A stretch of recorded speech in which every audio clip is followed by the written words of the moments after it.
بھائیوں اور بہنوں، پاکستان حاصل کرنے کے لیے ہم نے بہت قربانی کی ہے. اللہ تعالیٰ نے ہمیں bit old, that chart's a couple of months old, and if you want to really see something that's said, take a look at what happened.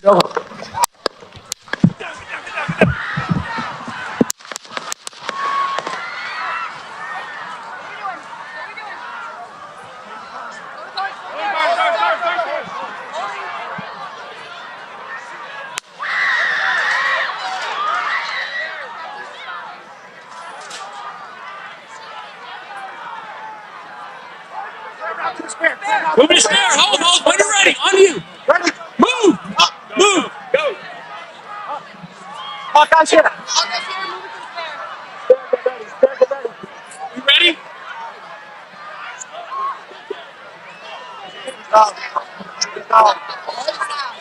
Good.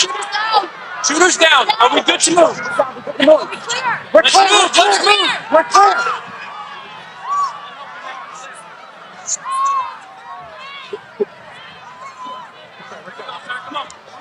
Let me get my shoes.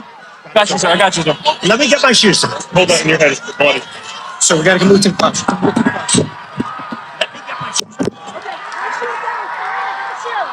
Watch out.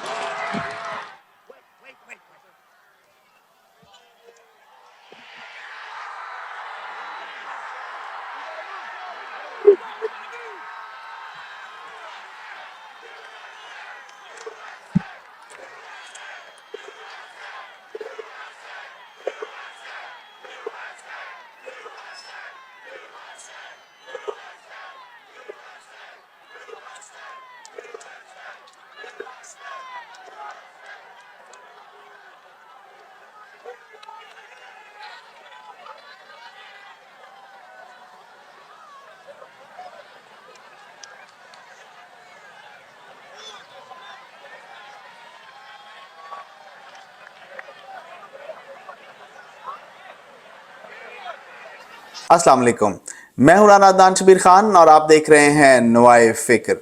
امریکہ کے سابق صدر Donald Trump پر آج ایک assassination attempt کی گئی. وہ آج Pennsylvania state کے شہر بٹلر میں ایک سیاسی ریلی سے خطاب کر رہے تھے جب ایک شخص جو ریلی کے وینیو سے باہر ایک بلڈنگ کی چھت پر موجود تھا وہاں سے اس نے صدر پر سنائپر رائفل سے 5 گولیاں چلائیں.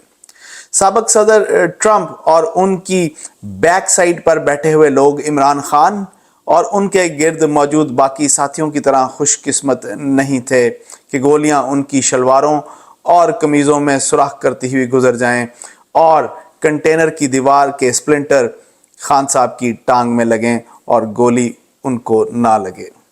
ایک گولی صدر ٹرمپ کے دائیں کان کے اوپر والے حصے کو چھوتی ہوئی گزر گئی اور ان کی بیک سائڈ پر بیٹھے ہوئے ایک شخص کو جان سے ہاتھ دھونے پڑے اور 2 اور لوگ اس وقت کرٹیکل کنڈیشن میں ہیں.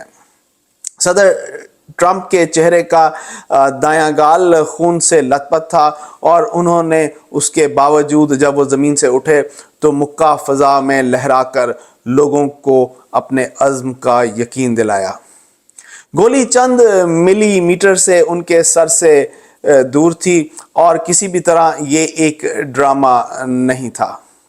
نہ ہی پریزیڈنٹ ٹرمپ نے گولی لگنے کے بعد CIA کے ہیڈ یا موجودہ صدر پر اس کے الزامات لگائے اور نہ ہی یہ کہا کہ مجھے معلوم ہے مجھے کون مارنا چاہتا ہے. سیکرٹ سروس جو صدر کی حفاظت پر مامور تھی اس نے اسی وقت اس شخص کو مار دیا ورنہ وہ شاید زیادہ لوگوں کو موت کے گھاٹ اتارتا. میرے ایک کورس میٹ جو اس وقت ٹیکسس میں ڈیلس شیرف ڈپارٹمنٹ میں چلڑ یعنی پولیسیں ہیں، 2016 میں انہوں نے مجھے وہ جگہ دکھائی تھی جہاں سے JF کینیڈی پر گولی چلائی گئی تھی.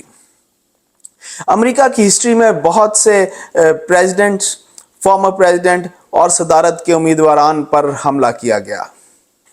پریزیڈنٹ اینڈریو جیکسن، امریکہ میں سول وار کے دوران ان پر ایک شوٹر نے 2 دفعہ گولی چلانے کی کوشش کی جب وہ ایک فیونرل اٹینڈ کر رہے تھے، مگر اس کی گن فیل ہو گئی اور وہ بچ گئے۔ پریزیڈنٹ تھیوڈور روزویلٹ 1912 میں صدر ٹرمپ کی طرح روزویلٹ دوسری دفعہ صدر بننا چاہتے تھے اور ملواکی میں ایک ریلی سے خطاب سے واپسی پر ایک سلون کیپر یعنی ایک نائی نے ان پر گولیاں چلائیں مگر وہ اس سے بچ گئے۔ پریزیڈنٹ فرینکلن روزویلٹ 1933 میں اسیسینیشن اٹیمپٹ کی گئی ان پر، مگر گولی صدر کی بجائے ان کے ساتھ کھڑے شکاگو کے میئر کو لگی اور میئر صاحب کو جان سے ہاتھ دھونے پڑے۔ پریزیڈنٹ ہیری ٹرومن 1950 میں ان پر وائٹ ہاؤس کے باہر سے گولی چلائی گئی مگر وہ اس اسیسینیشن اٹیمپٹ سے بھی بچ گئے۔ پریزیڈنٹ جیرلڈ فورڈ 1975 میں ان پر 2 دفعہ اسیسینیشن اٹیمپٹس کی گئیں مگر دونوں دفعہ وہ اس سے بچ گئے۔ پریزیڈنٹ رونلڈ ریگن 1981 میں ان پر اس وقت گولی چلی جب وہ واشنگٹن ڈی سی میں ہلٹن کے باہر خطاب کر رہے تھے، وہ کافی زخمی ہوئے اس سے مگر اسیسینیشن اٹیمپٹ جو تھی وہ ناکام رہی۔ پریزیڈنٹ براک اوباما 2011 میں آئیڈہو کے ایک شہری نے وائٹ ہاؤس کے باہر سے کھڑے ہو کر وائٹ ہاؤس پر گولیاں داغیں۔ اندر پریزیڈنٹ موجود نہیں تھے اس دن، لیکن اس شخص کو گرفتار کر لیا گیا اور اس پر جرم وہی لگایا گیا، الزام وہی لگایا گیا کہ انہوں نے ملک کے صدر کو مارنے کی کوشش کی۔ پریزیڈنٹ ٹرمپ کے اسپوکس پرسن نے کہا ہے کہ وہ اس وقت ٹھیک ہیں اور اگلے ہفتے ملواکی میں ہونے والے ریپبلکن نیشنل کنونشن میں وہ شرکت کریں گے، اور جب تک انویسٹیگیشن کمپلیٹ نہیں ہوتی وہ کوئی بیانیہ نہیں بنائیں گے اور اس اٹیمپٹ کو سیاسی مقاصد کے لیے اپنے اوپوننٹ پر الزام نہیں دھریں گے۔ کاش یہ رویے ہمارے ملک میں بھی آ جائیں کہ جب تک انویسٹیگیشن کمپلیٹ نہیں ہوتی لوگوں پر گولی لگنے کے 2 سیکنڈ کے بعد الزام لگانا چھوڑ دیں اور انویسٹیگیشن کا انتظار کریں۔ میں آپ سے اجازت لوں گا۔ اللہ آپ سب کو آسانیاں نصیب فرمائے اور آسانیاں تقسیم کرنا نصیب فرمائے۔ السلام علیکم۔